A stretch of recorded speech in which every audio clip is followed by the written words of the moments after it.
You're listening to the Otis Jiry channel.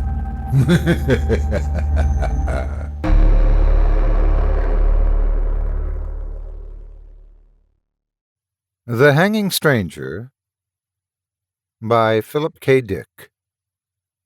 Performed by Otis Jiry.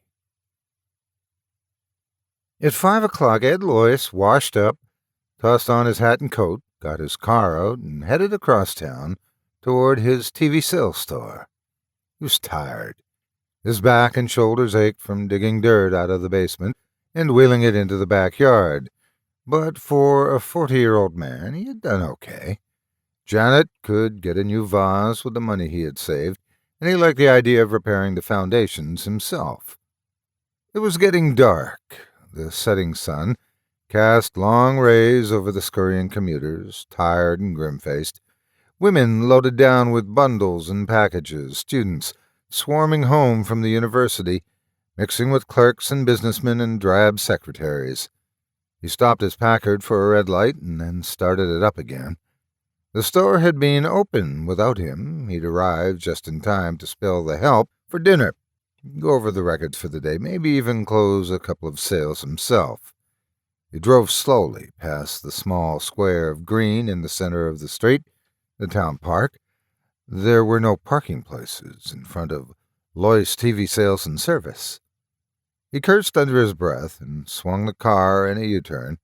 Again he passed the little square of green with its lonely drinking fountain and bench and single lamp post. From the lamp post something was hanging, a shapeless dark bundle, swinging a little with the wind, like a dummy of some sort. Loyce rolled down his window and peered out. What the hell was it?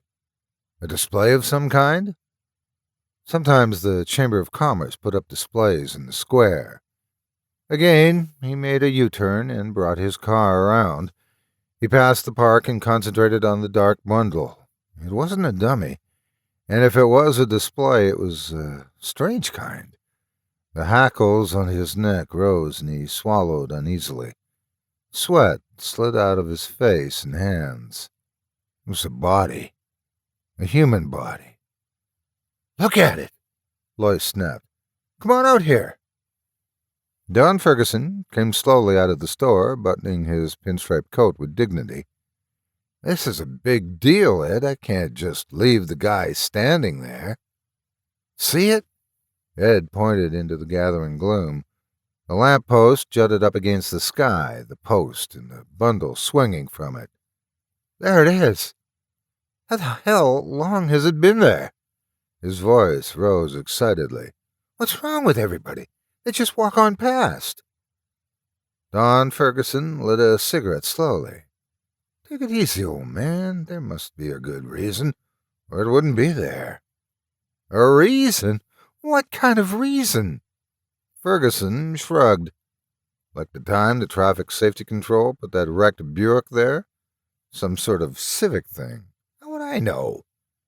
Jack Potter from the shoe shop joined them. "What's up, boys?" "There's a body hanging from the lamp-post," Loyce said. "I'm going to call the cops." "They must know about it," Potter said. "Otherwise it wouldn't be there." "I gotta go back in." Ferguson headed back into the store. "Business before pleasure." Loyce began to get hysterical. "You see it. You see it hanging there. A body. A man's body. A dead man." "Sure, Ed. I saw it this afternoon when I went out for coffee." "You mean it's been there all afternoon?" "Sure. Well, what's the matter?" Potter glanced at his watch. "Have to run. See you later, Ed." Potter hurried off, joining the flow of people moving along the sidewalk. Men and women passing by the park. A few glanced up curiously at the dark bundle, and then went on. Nobody stopped. Nobody paid any attention. "I'm going nuts," Loyce whispered. He made his way to the curb and crossed out into traffic among the cars. Horns honked angrily at him. He gained the curb and stepped up onto the little square of green. The man had been middle-aged. His clothing was ripped and torn, a gray suit, splashed and caked with dried mud. A stranger. Loyce had never seen him before, not a local man.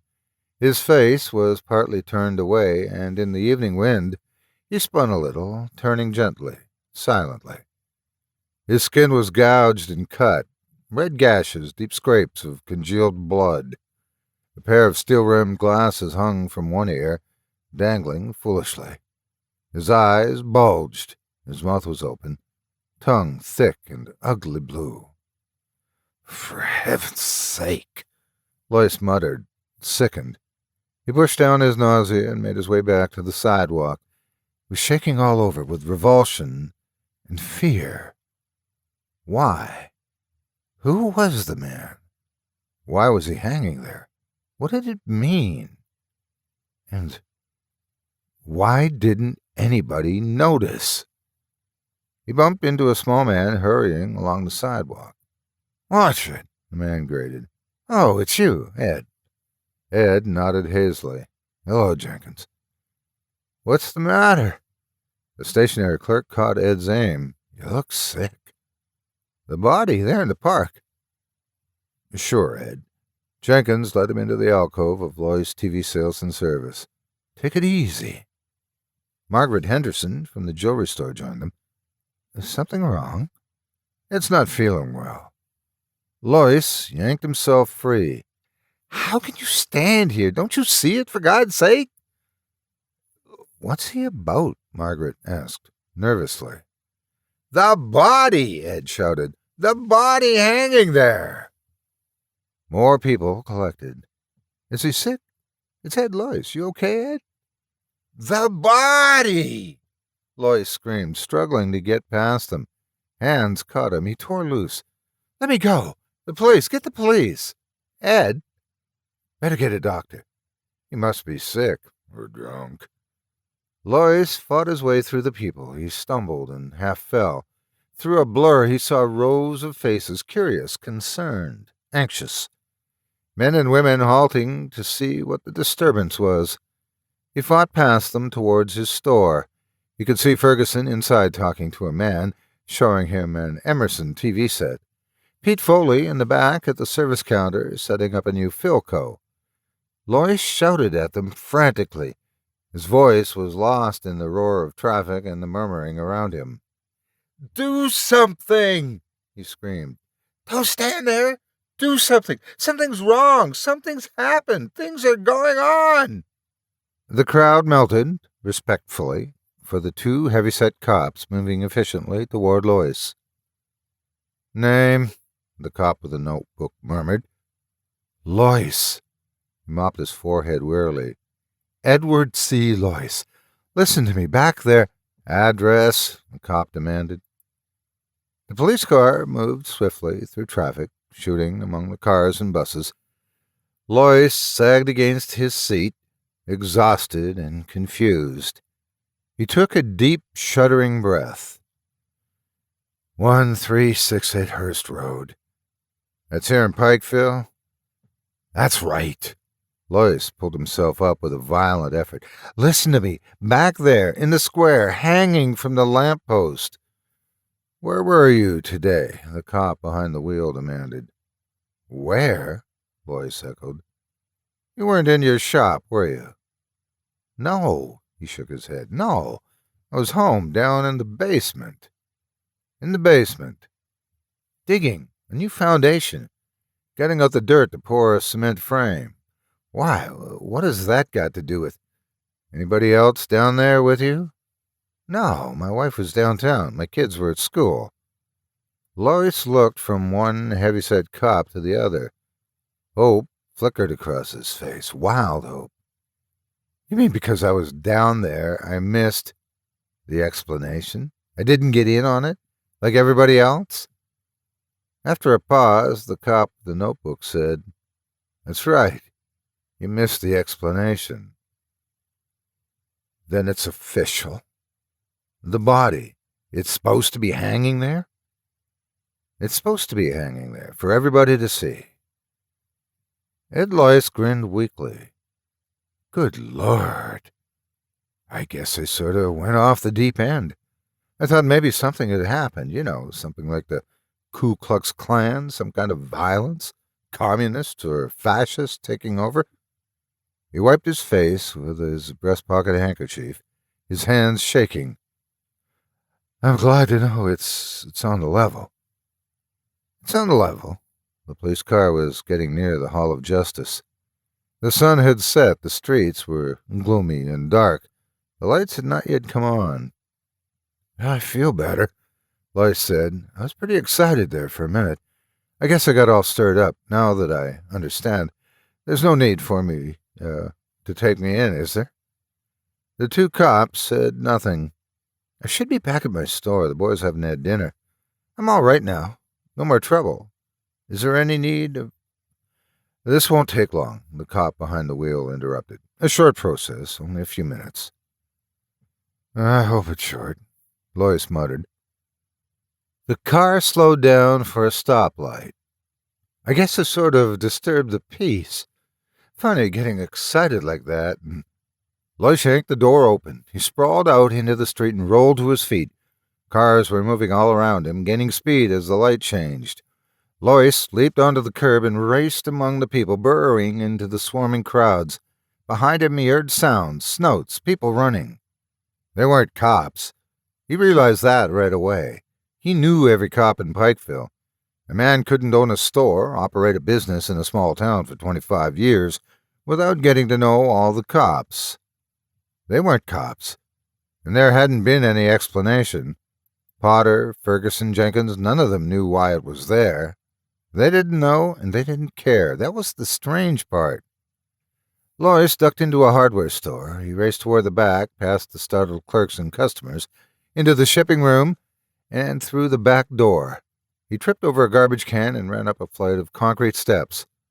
He climbed over a fence and jumped down on the other side, gasping and panting. There was no sound behind him. He had got away. He was at the entrance of an alley, dark and strewn with boards and ruined boxes and tires. He could see the street at the far end. A streetlight wavered and came on. Men and women, stores, neon signs, cars. And to his right, the police station. It was close, terribly close. Past the loading platform of a grocery store rose the white concrete side of the Hall of Justice. Barred windows, the police antenna.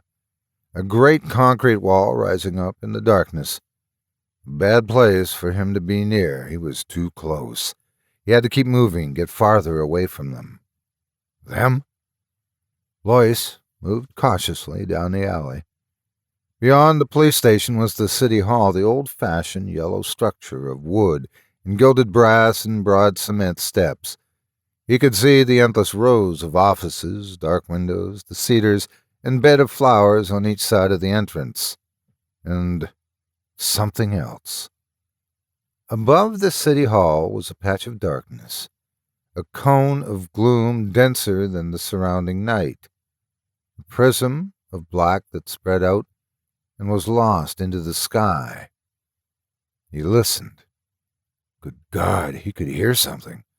Something that made him struggle frantically to close his ears, his mind to shut out the sound.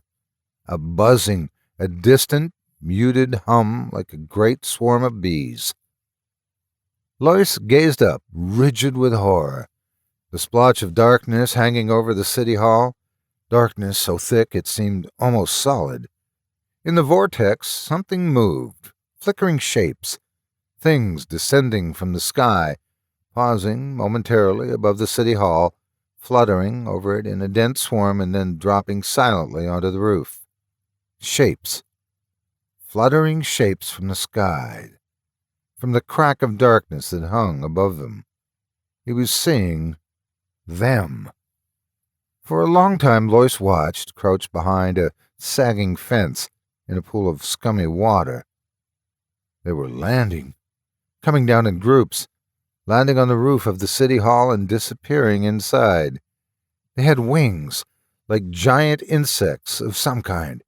They flew and fluttered and came to rest, and then crawled, crab-fashion, sideways, across the roof and into the building. He was sickened and fascinated. Cold night wind blew around him and he shuddered. He was tired, dazed with shock. On the front steps of the city hall were men standing here and there, groups of men coming out of the building and halting for a moment before going on. Were there more of them? It didn't seem possible. What he saw descending from the black chasm weren't men. They were alien, from some other world, some other dimension, sliding through this slit, this break in the shell of the universe. Entering through this gap, winged insects from another realm of being. On the steps of the city hall, a group of men broke up, a few moving toward a waiting car. One of the remaining shapes started to re-enter the city hall. It changed its mind and turned to follow the others. Lois closed his eyes in horror. His senses reeled. He hung on tight, clutching at the sagging fence. The shape, the man shape, had abruptly fluttered up and flapped after the others. It flew to the sidewalk and came to rest among them. Pseudo-men, imitation men, insects with ability to disguise themselves as men, like other insects familiar to Earth, protective colorization, mimicry. Lars pulled himself away. He got slowly to his feet. It was night, and the alley was totally dark. But maybe they could see in the dark. Maybe darkness made no difference to them. He left the alley cautiously and moved out onto the street. Men and women flowed past, but not so many now. At the bus stops stood waiting groups. A huge bus lumbered along the street, its light flashing in the evening gloom. Lois moved forward. He pushed his way among those waiting, and when the bus halted, he boarded it and took a seat in the rear by the door. A moment later, the bus moved into life and rumbled down the street. Lois relaxed a little. He studied the people around him, dulled, tired faces. People going home from work, quite ordinary faces. None of them paid any attention to him. All sat quietly, sunk down in their seats, jiggling with the motion of the bus. The man sitting next to him unfolded a newspaper. He began to read the sports section, his lips moving.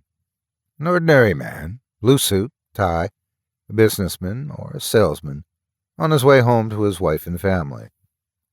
Across the aisle, a young woman, perhaps 20, dark eyes and hair, a package on her lap, nylons and heels, red coat and a white Angora sweater, gazing absently ahead of her. A high school boy in jeans and black jacket. A great triple-chinned woman with an immense shopping bag loaded with packages and parcels. Her thick face dim with weariness.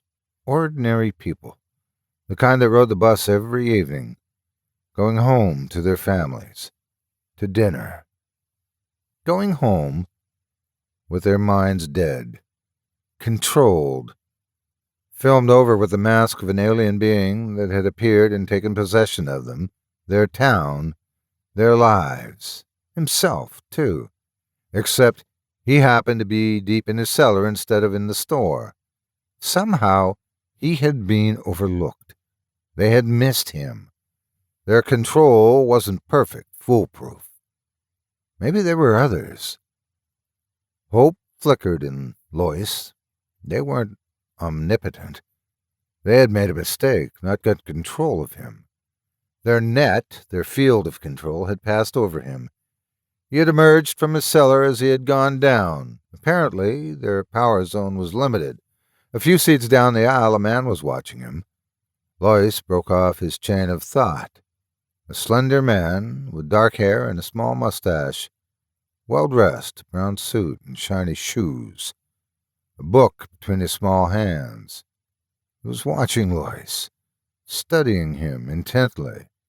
He turned quickly away. Lois tensed. One of them? Or another they had missed? The man was watching him again, small, dark eyes, alive and clever, shrewd. A man too shrewd for them, or one of the things itself, an alien insect from beyond. The bus halted. An elderly man got on slowly and dropped his token into the box. He moved down the aisle and took a seat opposite Lois. The elderly man caught the sharp-eyed man's gaze. For a split second, something passed between them, a look rich with meaning. Lois got to his feet. The bus was moving. He ran to the door, one step down into the well. He yanked the emergency door release, and the rubber door swung open. "Hey!" the driver shouted, jamming on his brakes. "What the hell?" Lois squirmed through. The bus was slowing down. Houses on all sides, a residential district, lawns, and tall apartment buildings. Behind him, the bright-eyed man had leapt up. The elderly man was also on his feet. They were coming after him.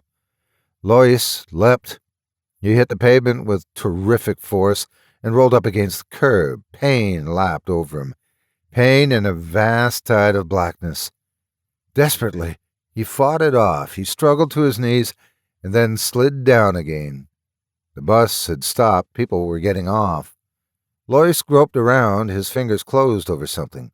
A rock lying in the gutter. He crawled to his feet, grunting with pain. Fate loomed before him. A man, the bright-eyed man, with the book. Lois kicked, and the man gasped and fell. Lois brought the rock down. The man screamed and tried to roll away. "Stop! For God's sake, listen!" He struck again. A hideous, crunching sound. The man's voice cut off and dissolved in a bubbling wail. Lois scrambled up and back. The others were there now, all around him. He ran awkwardly down the sidewalk, up a driveway, and none of them followed him. They had stopped and were bending over the inert body of the man with the book, the bright-eyed man who had come after him. And he had made a mistake. But it was too late to worry about that. He had to get out, away from them, out of Pikeville, beyond the crack of darkness, the rent between their world and his. "Ed!" Janet Lois backed away nervously. "What is it? What?" Ed Lois slammed the door behind him and came into the living room. "Pull down the shades, quick!" Janet moved toward the window. "But do as I say. Who else is here besides you?" "Nobody, just the twins. They're upstairs in their room. What happened? You look so strange. Why are you home?" Ed locked the front door. He prowled around the house into the kitchen. From the drawer under the sink, he slid out a big butcher knife and ran his finger along it. Sharp. Plenty sharp. He returned to the living room. "Listen to me," he said. "I don't have much time. They know I escaped, and they'll be looking for me." "Escaped?" Janet's face twisted with bewilderment and fear. "Who?" "The town has been taken over. They're in control. I've got it pretty well figured out. They started at the top, at the city hall and police department. What they did with the real humans, What are you talking about?" "We've been invaded. From some other universe, from some other dimension. They're insects, mimicry, and more, power to control minds, your mind." "My mind?" "Their entrance is here in Pikeville. They've taken over all of you, the whole town, except me. We're up against an incredibly powerful enemy, but they have their limitations. That's our hope. They're limited. They can make mistakes." Janet shook her head. "I don't understand, Ed. You must be insane." "Insane? No, just lucky. If I hadn't been down in the basement, I'd be like all the rest of you." Lois peered out the window. "But I can't stand here talking. Get your coat." "My coat?" "We're getting out of here, out of Pikeville. We've got to go get help. Fight this thing. They can be beaten. They're not infallible. It's going to be close, but we may make it if we hurry. Come on." He grabbed her arm roughly. "Get your coat and call the twins. We're all leaving. Don't stop to pack. There's no time for that." White-faced, his wife moved toward the closet and got down her coat. "Where are we going?" Ed pulled open the desk drawer and spilled the contents out onto the floor. He grabbed up a road map and spread it open. "They'll have the highway covered, of course. But there's a back road to Oak Grove. I got onto it once. It's practically abandoned. Maybe they'll forget about it." "The old ranch road? Good Lord, it's completely closed. Nobody's supposed to drive over it." "I know." Ed thrust the map grimly into his coat. "That's our best chance. Now call down the twins and let's get going. Your car is full of gas, isn't it?"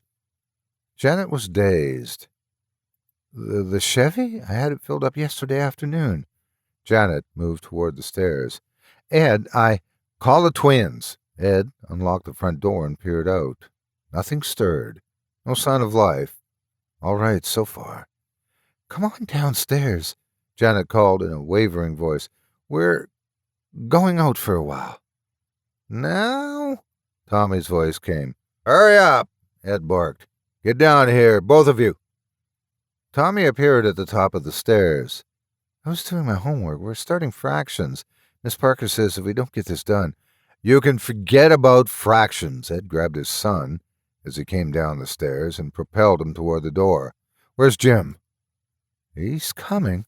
Jim started slowly down the stairs. "What's up, Dad?" "We're going for a ride." "Ride? Where?"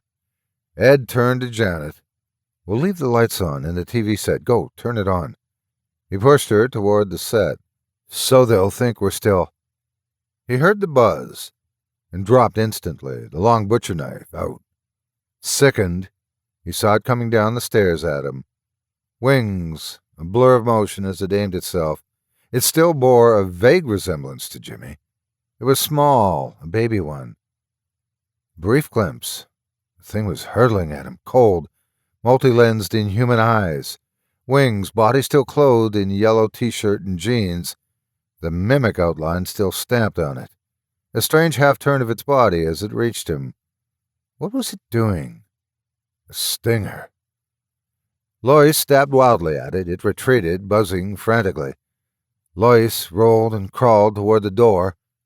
Tommy and Janet stood still as statues, faces blank, watching without expression. Lois stabbed again. This time the knife connected. The thing shrieked and faltered. It bounced against the wall and fluttered down.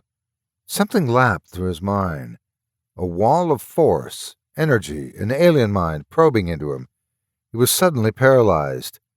The mind entered his own, touched against him briefly, shockingly. An utter alien presence settling over him, and then it flickered out as the thing collapsed in a broken heap on the rug. It was dead. He turned it over with his foot. It was an insect, a fly of some kind.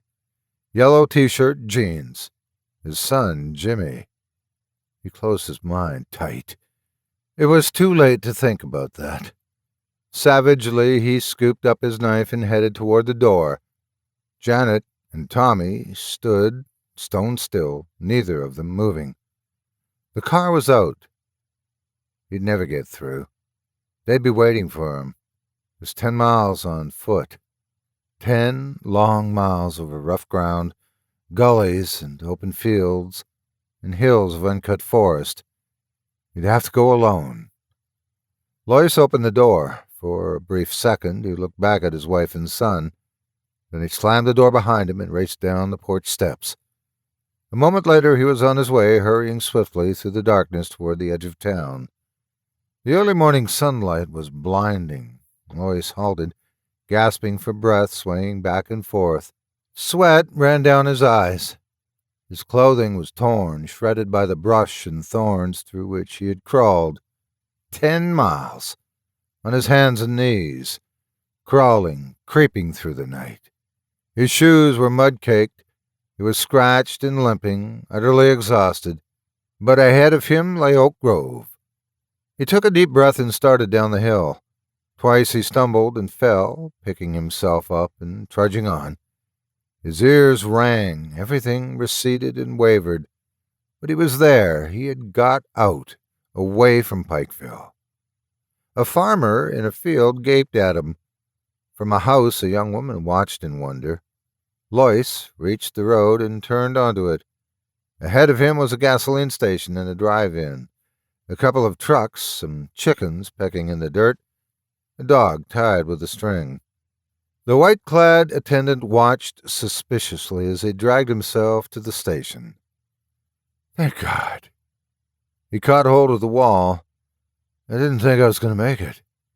They followed me most of the way. I could hear them buzzing and flitting around behind me. What happened? the attendant demanded. You in a wreck? A holdup? Lois shook his head wearily.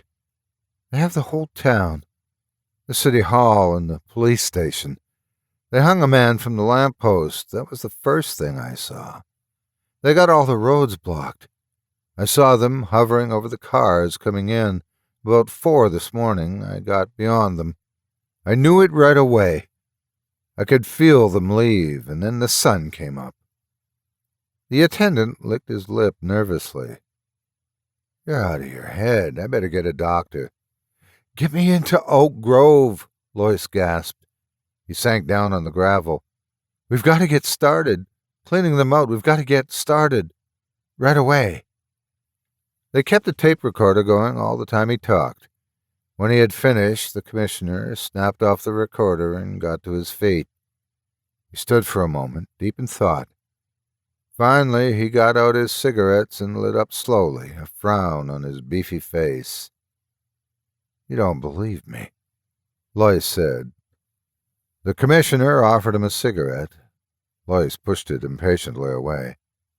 Suit yourself. The commissioner moved over to the window and stood for a time looking out at the town of Oak Grove. I believe you, he said abruptly. Lois sagged. Thank God. So you got away, the commissioner shook his head. You were down in your cellar instead of at work, a freak chance, 1 in a million. Lois sipped some of the black coffee they had brought him. I have a theory, he murmured. What is it? About them, who they are. They take over one area at a time, starting at the top, the highest level of authority, working down from there in a widening circle. When they're firmly in control, they go on to the next town. They spread slowly, very gradually. I think it's been going on for a long time. A long time? Thousands of years. I don't think it's new. Why do you say that? When I was a kid, a picture showed us in a Bible league. A religious picture, an old print. The enemy gods defeated by Jehovah, Moloch, Beelzebub, Moab, Baalin, Ashtaroth. So? They were all represented by figures. Lois looked up at the commissioner. Beelzebub was represented as a giant fly. The commissioner grunted. An old struggle. They've been defeated. The Bible is an account of their defeat.